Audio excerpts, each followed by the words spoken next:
let's say I mean, like I was suspended off Twitter twice at that time. Like I would always have like Christian rappers hit me up and be like, hey man, you gotta delete that. I don't need nothing else. Every time I'm with you, yo, it's something else. It's a fact, and it's nothing else. Got your hand out, you don't even need a help. Ooh, I don't need nothing else. Every time I'm with you, yo, it's something else. It's a fact, and it's nothing else. Got your hand out, you don't even need a help. Ooh, that's right. I don't need nothing else. That's right. Kingstream Entertainment. I'm here with the man, the myth, the legend. Which camera am I looking at? Doesn't matter. Okay. Sold out shows back to back in Cali. I think one of the smartest marketing minds in our community, one of the smartest marketing minds I know. In our generation. I don't know about generation. Ladies and gentlemen, Marty from Social Club. Marty for president. I feel like I'm meeting my dad for the first time. She's stupid, man. Dude, congratulations. Last night was crazy. Yeah, last night was fun. You guys sold out Anaheim and San Diego and Sacramento? San Diego, Sacramento. Then we had a special show in, I'm going to butcher the name. I think it's Vacaville. Okay. Vacaville, yeah. Yeah. We did that. It was amazing. So 4 shows. 3 of them were sold out. One was like a kind of a private event. Yeah. It was amazing. Yeah. It was bomb. Heck yeah. Congrats, man. Yeah. Dude, so Lucky. we met informally, I think, at like Flavor Fest 2011-ish, 2012-ish, something like that. Probably 12. Yeah.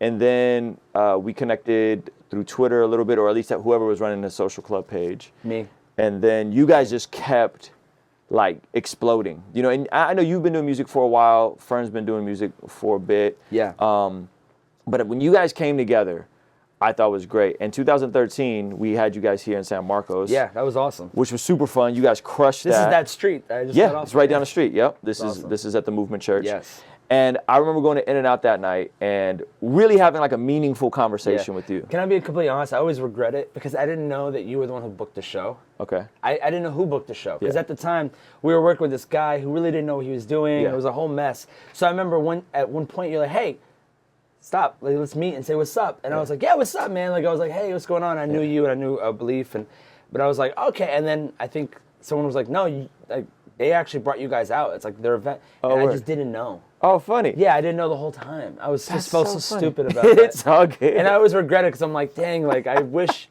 I feel like the guy never informed me on what we were supposed to. It's and all so I good. made all the wrong decisions. That's hilarious, dude. No, I honestly didn't know. I had a blast that night. Oh, good. We all went to In-N-Out, of course, That's after the I shows. actually just saw that photo too. Yeah, that's It's like funny. Yeah, Gibbs, yeah. Believe Me, You. Yeah, there's Who a else was couple in like that other photo? local rappers Yeah. that were there. Yeah. Jay Gibbons was there. Jay Gibbons was there, and I remember hanging out with you. And at the time, you were still working. You were still working a job. Yeah, I was still working at Nordstrom. Yeah. And what were you doing for Nordstrom? I was like HR working in the district, so I had like multiple stores I worked with. Yep. And I was behind the scenes, I had 9 to 5 weekends off. And I was doing that. So I would have to like tell my boss like, hey, I'm gonna be late today, or I need Friday off because I have a show. And I remember we always talk about that show because we came back home, Fern had to go back to work. Yeah.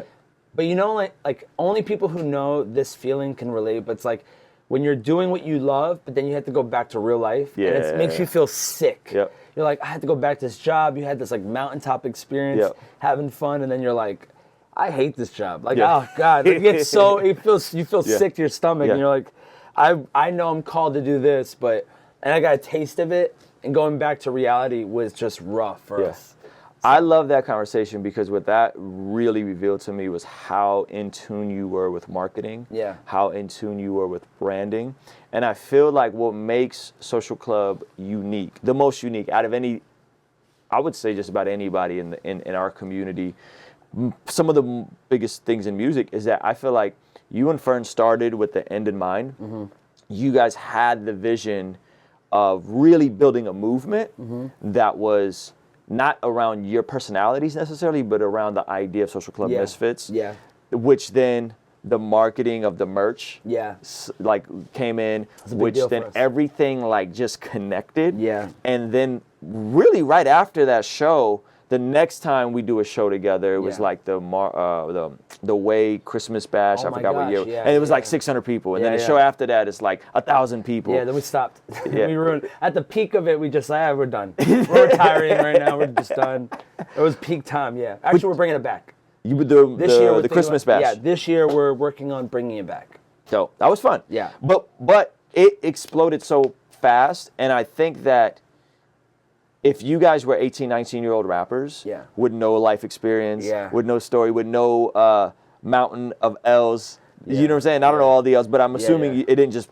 Social Club wasn't the first thing you did.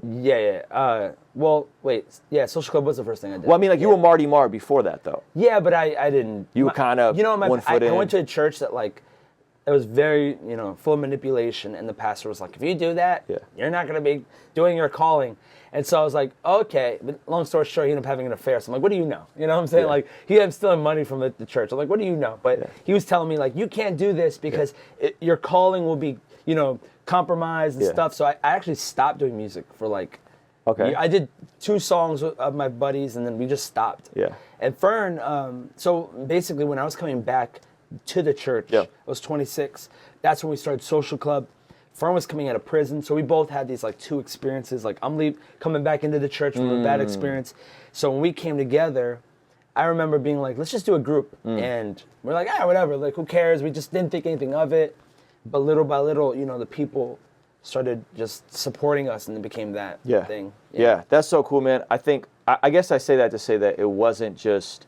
You guys had some grit. You guys had some life experience. You guys had some failures. I had some big L's, huge L's. Yeah, and some church hurt. And obviously Fern had did some jail time. Yeah. And I think that is what made you guys so unique, is that you guys were grown. Yeah. Like, y'all weren't just like the teeny boppers. You know what I'm saying? Y'all That's were what grown. we talk about right now. But, like, sometimes it's hard to listen to artists who are, like, 19. Yeah. I'm like, what are you going to tell me? Like, I don't care who you are. If you're older, I just believe you. Like I'm going to trust a 40-year-old garbage man before I trust the 20-year-old who just went to school. Yeah. Like, I don't know, something happened there that made him a garbage man. Like, he has more life experience. He knows some things. He's been through some things. So, we always have that idea, like, it's hard sometimes. That's why I love RG, because he has a story. Yes. But most people, they just are rapping. Yes. Like, we were listening to this new album the other day by this kid, and I was like, he's just talking about, like, money. He was a mainstream dude. Money, drugs, girls, and that's it. Like, I've heard it all. It's just all, like, the same song. Do you think that the pain you guys had gone through, the adversity you had to overcome, gave you a better pulse on where the kids were at? Because I think that was... if we're talking marketing, branding, connection, right? And you guys seeing it just connect so well with the younger audience. Do you think that was because of the adversity? Yeah, I think so. The church hurt? Yeah. I mean, when I was like 19, I started going back to church, and Gavi brought me to church. He's the first person to bring me to church and experience that. Yeah. So I remember he was showing me Lecrae for the first time, and I'd never heard Christian music before. And I was like, oh my gosh. And so he's like, we were listening to it yesterday, Don't Waste Your Life. He's like, Paul said when Christ resurrected. And I was like, who's Paul? Like, I didn't know anything about the Bible at the time. Like, I was so green when it came to everything. And I feel like when we started making music, I was like, all right, I see it was very plain. Like, I see what's happening in the industry right now. So I'm not going to do that. Right. Like, it's like, at the time, Lecrae he's still doing great. He's doing great. Andy just came out. KB just came out. So all these new faces were coming out, and I was like, all right, I can't do that brand. Right. So, like, how could we attack it from a different angle? And it worked. I feel like in the beginning we were a lot more cynical, though. Yeah. Like, let's do the thing that we shouldn't do and see if it works, and it would work. And let's keep doing that. Like, let's say I was suspended off Twitter twice at that time. Like, I would always have, like, Christian rappers hit me up and be like, hey, man, you got to delete that. Like, people who are, like, offensive, like, who get in trouble were like, no, you went too far on that one. So we would just try to push the boundary of what a Christian artist would do. Yeah. Even making, like, love songs. Like, when we first started, I felt like no Christian artist made love songs. Yeah. It was always like, my wife, and I was like, I'm not married. Let's make some stuff that is just about dating and the awkwardness of that. Yeah. And so that was the whole thing. Yeah. And so everything we did was, like, a different approach. Like, all right, so let's talk about this in a different way. And so that was the whole, not trying to be different, just trying to kind of have fun with it and make jokes out of it. I don't know, it became kind of like that. Well, you guys were disruptive. Yes. In the CHH scene, you guys were disruptive. You were different. You had a different perspective. It wasn't as serious. It was more fun. Yeah, absolutely. Right? And I think that is what helped you guys cut through, along with just a great mentality of the Social Club Misfit thing. and like good music. Like you guys consider I'm the freezing music. right now. You're cold? Like my nipples are hard right now. I'm freezing cold. And I want to answer it, but I'm about to shake and just go, ah! You're good. You want me to turn the AC off too? I was trying to keep you comfortable. We're good. No, I'm freezing. I'm from Florida. Ah, that's right. We're in California. We like it a little cooler here. It's freezing in here. Oh my gosh. Sorry. It's a one cut. It is what it is. You heard about nipples right now. Let's keep going. Let's go. Let's do it. So She say I'm a triple, honey, welcome to Trivago. Tell me who you know, who is you tripping for a follow? Ball in the air like Showtime at the Apollo. Puffing up your chest, the next thing you know is hollow. But well, hello, I've been swinging like some jello. The guy wanted a fun guy, he gets some portobello. So I guess I need some grease up on my elbow.